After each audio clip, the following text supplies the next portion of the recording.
Well, I very much welcome the work of the INSEAD Energy Club and the work to make use of the talents of so many tens of thousands of alumni of INSEAD. I am myself an alumnus of INSEAD, working in this area as a Shadow Foreign Secretary in the UK, and hopefully as Foreign Secretary, depending on the verdict of the British voters in the coming election. But I think there is a lot of agreement across parties about this in Britain. And so whatever happens really in the election, whoever is the government of Britain, this is going to be a very, very important year for driving forward what was achieved at Copenhagen and making sure that much more is achieved in the coming years. And I think really what we're looking for is international agreement, binding international agreement that allows the rise in global temperatures to be kept within 2 degrees centigrade. International agreement on the financial mechanism that will help developing countries to combat the effects of climate change and limit the effects of climate change in their own countries. And very importantly, action to preserve the world's rainforests, one of the central objectives of international agreement on climate change. That has got to be agreed. So some progress has been made on all of those things, but it will be a major item in any sensible country's foreign policy agenda, and certainly it will be in British foreign policy over the coming year in many different ways. In the way we organise ourselves, we Conservatives want to set up a National Security Council, and one of the things that will be working on is climate change, because it has become an issue of enormous importance to national and international security.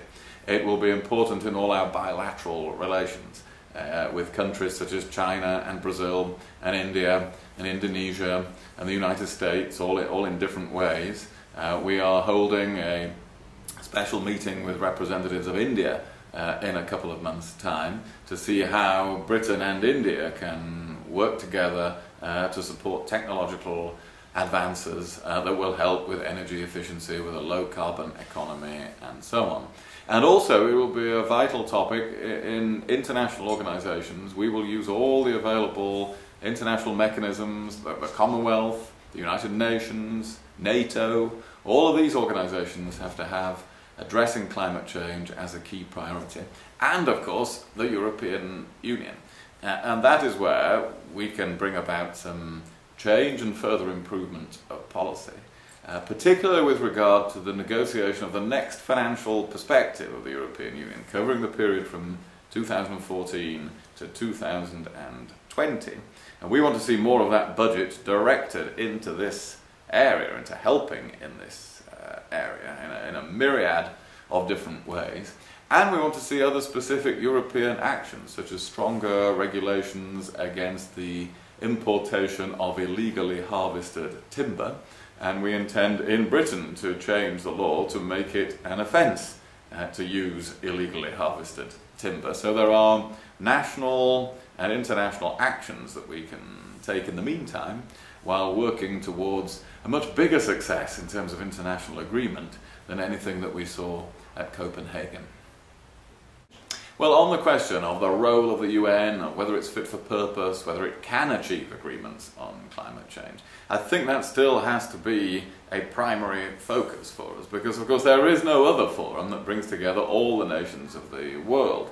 Clearly we are going to have to prepare even more carefully and thoroughly for future summits on climate change. For instance, to remove the procedural wrangling that took place at Copenhagen. That sort of thing needs to be sorted out in advance.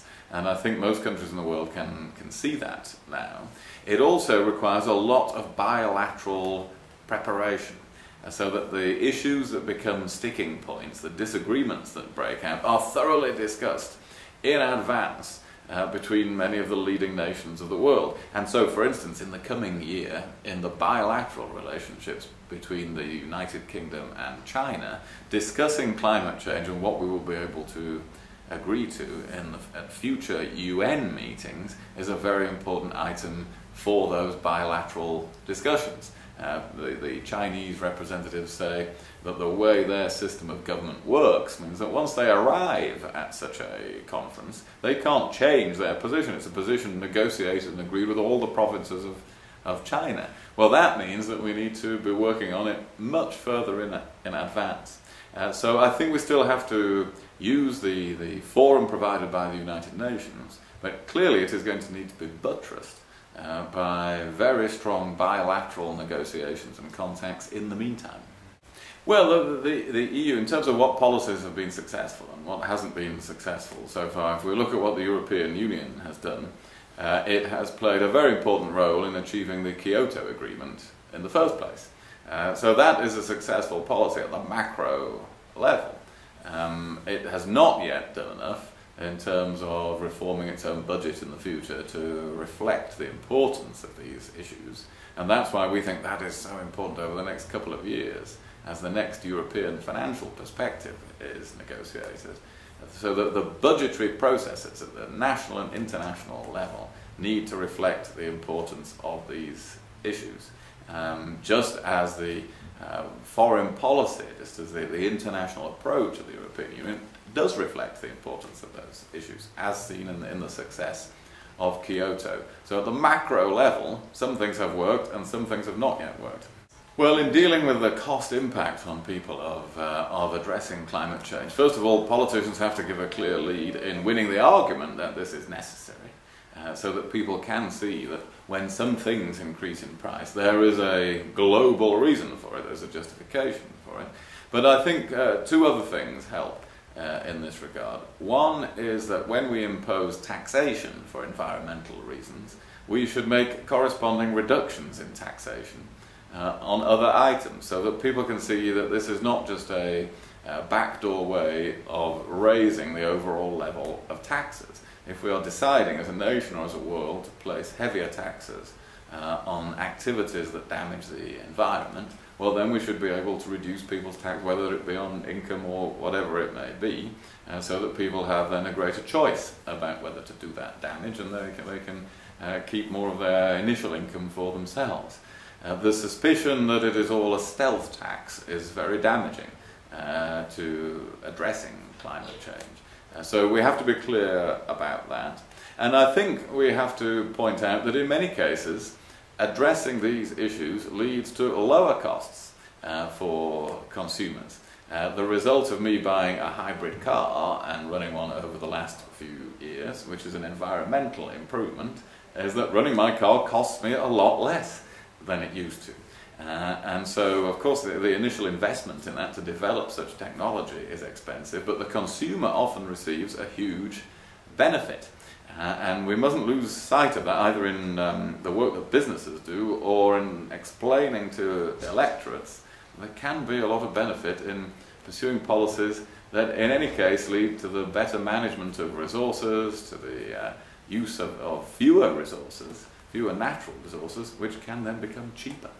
Well, the role of business in all of this is crucial. It is utterly indispensable, because governments can set an overall framework, they can hopefully give a political lead, they can help to persuade populations that something is necessary, but governments, of course, are not capable of innovation, of coming up with brilliant new business models and ideas, of developing new technologies. If governments were good at those things, the Soviet Union would have become one of the most successful societies on earth. Government machinery is not capable of doing any of that. All of those things only come from the private sector, from businesses doing things that are also good business in serving consumers well as these broad policy objectives. And so for business people to embrace this agenda is crucial, and therefore for INSEAD to be making sure to be educating them to do so is also crucial, because many thousands of senior people in the business world, I'm glad to say, pass through INSEAD. They benefit from the international nature of the school, but they should also benefit from looking ahead decades as to what will be needed from them. And business leadership in this whole area of energy and climate change is of fundamental importance to the world economy in the next few decades.